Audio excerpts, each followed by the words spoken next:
सुदामा जी को दरिद्रता का योग था। ऐसी दरिद्रता कई कई दिन तक भिक्षा नहीं मिलती थी। ये जितने भी चरित्र हमारे लिए उदाहरण है। मांगने जाते थे तो मांगने से भी नहीं मिलता था कई कई दिन। एक दिन उनकी पत्नी ने कहा कि हमारा आपका तो चरणामृत से भी गुजारा 2 दिन 3 दिन हो 4 दिन हो, छोटे छोटे बच्चे तो मर जाएंगे ऐसे। कुछ तो उनका श्री कृष्ण के सिवा हमारा कोई नहीं, अब हम क्या कर सकते हैं। प्रारब्ध जब बिगड़ता है ना, वो कोई सफलता नहीं होने देता। तो एक दिन श्री रुक्मिणी जी प्रसाद ठाकुर जी को भोग पा रही थी, प्रभु ऐसे रोक दिए, उदास हो गए। तो उनका प्रभु ऐसी स्थिति हमने जब जब आपकी देखी, तो किसी भक्त को जब कष्ट होता है तब आपको ऐसे देखा है। कौन सा भक्त है और क्या कष्ट है। का एक सुदामा नाम के हमारे मित्र हैं, कई दिन से भोजन भी उनको, प्रभु आपके मित्र और मैं आपकी दासी, महालक्ष्मी का अवतार रुक्मिणी, आप हुक्म कीजिए, लोक लोक की संपत्ति वहां। बोले उसको चाह नहीं है, हमारे मित्र को चाह नहीं है, और चाह ना होने पर हम विवश हैं। अगर वो चाह कर ले तो सारी व्यवस्था हो जाए। बोले पैदा करो जाके चाह। बोले उनके हृदय में तो नहीं पैदा कर सकते, हम भी, क्योंकि जिस हृदय में भगवान का आश्रय और निरंतर चिंतन है वहां माया की चाह नहीं होती। बोले उनकी पत्नी के हृदय में, बोले प्रयास करते हैं जाके। भगवान संत वेश में गए, भिक्षाम दे निकली।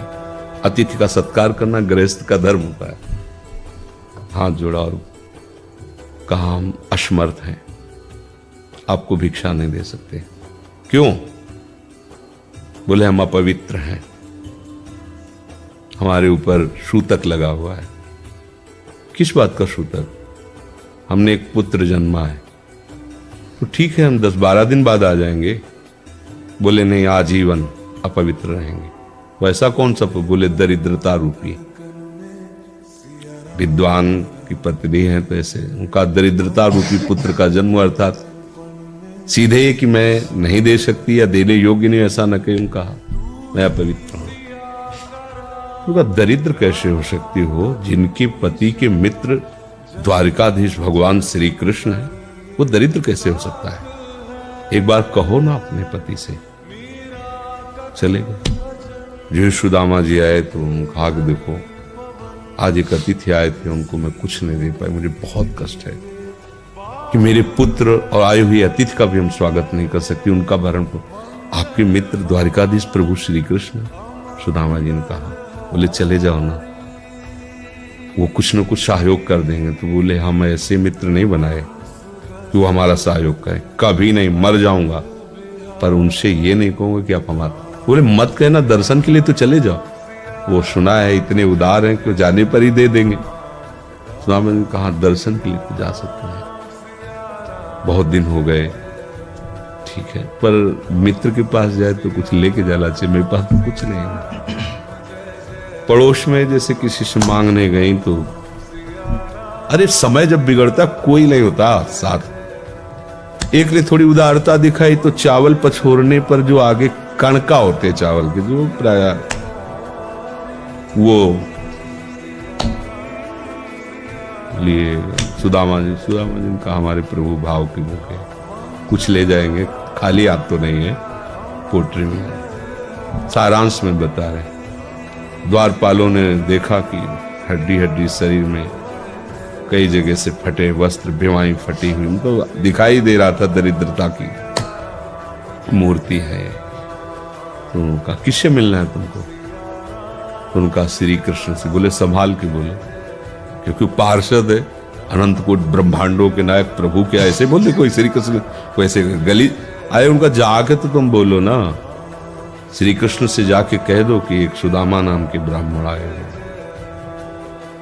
पार्षद गए, प्रभु बड़ा अजीब आदमी है, आपका नाम बिना किसी सभ्यता के ले रहा है। वो कह रहा श्री कृष्ण से कह, सुदामा कूद पड़े, भगवान दौड़े। वो पार्षद, वो सब की ब्रह्मा जी शंकर जी आते हैं तो वहां खड़े रहते हैं घंटों, भगवान ऐसे भागे। सुदामा जी को पता था ना, हमारे रुक्मिणी जी के महल में रुक्मिणी जी के पलंग पर बैठाते हैं, स्वयं चरण पखारते हैं सब। अब ये वैभव, क्या हालचाल है, कैसे हो प्रभु? आप सब जानते हो, आपकी बड़ी कृपा है। तो ब्याह हो गया, हाँ ब्याह भी हो गए, बच्चे भी हो गए। हमारे पास आए हो तो कुछ तो लाए ही होगे। और वो सड़े से कपड़े में चावल, कैसी बड़ी बड़ी वो वैभव, महारानियां सब भगवान का। चुप ऐसे बोले, देखो फिर चूक कर रहे हो, हमारे हिस्से की चोरी पहले की थी और फिर चूक कर रहे हो। और उन्हें हिम्मत नहीं पड़ रही थी, इतने महामहिम प्रभु को कैसे हो तंदुर। भगवान ने ऐसे छीला, ओह आज तक मुझे ऐसा स्वाद नहीं मिला। भगवान बड़ाई कर रहे, देखो रुक्मिणी जी की आंखों में आंसू आ गया उधर से। भगवान पकड़ लिया हाथ, बस प्रभु हम आपकी सिवा नहीं रह सकती हो। भगवान तो सुदामा जी का स्वागत सम्मान, अच्छे कपड़े पहनाए। जब चलने लगे ना तो भगवान की तरफ वो देखते, मतलब कामना नहीं पर कि देखा पत्नी कह रही थी जाओगे कुछ लोग कुछ, चले प्रभु, हाँ ठीक, इधर से ऐसे चले जाना, हाथ भी खाली। प्रभु ने कहा देखो ये कपड़े जो है ना महंगे हैं, रास्ते में तुम्हें चोर बदमाश, तुम अपनी पोशाक पहने इनको उतार दो। बोले बड़ी कृपा, कपड़े भी उतार दिए। और रास्ते में सोचे देखो निगेटिवली सोच रहे, मेरे श्री कृष्ण मुझे कितना प्यार करते हैं। उन्होंने इसीलिए नहीं दिया कि दरिद्र कहीं संपत्ति पाकर मतवाला होकर मुझे भूल न जाए, मुझे कितना प्यार करते हैं। प्रभु के प्यार में मगन होकर सुदामा पूरी खड़ी जैसे द्वारिका। उनको भ्रम हुआ कि मुझे लगता है चलते चलते मैं पुनः द्वारिका आ गया। वहां पूछ रहे हैं कि ये किसका है। भगवान के पास विधाता है, उनका प्रभु ये तो गलत हो गया, इनके भाग्य में हमने लिखा था 6 श्री, ऐश्वर्य का नाश, जीवन में नहीं ऐश्वर्य, 6 श्री। भगवान ने उसका उल्टा कर दिया, यक्ष श्री। जैसे कुबेर का अथाह धन का खजाना, त्रिभुवन का खजाना वही है कुबेर के पास, जैसे कुबेर का खजाना यक्ष श्री। तो कहा प्रभु, तो उनका इन्होंने एक पुण्य किया है, अनंत ब्रह्मांडों के समस्त जीवों को तृप्त कर दिया है।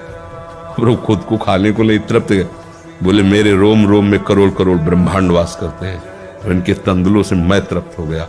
अनंत ब्रह्मांडों का भंडारा हो गया, उसका जो पुण्य होता है लिख दो इनके भाग्य में। अब किसी की चलेगी प्रभु के आगे?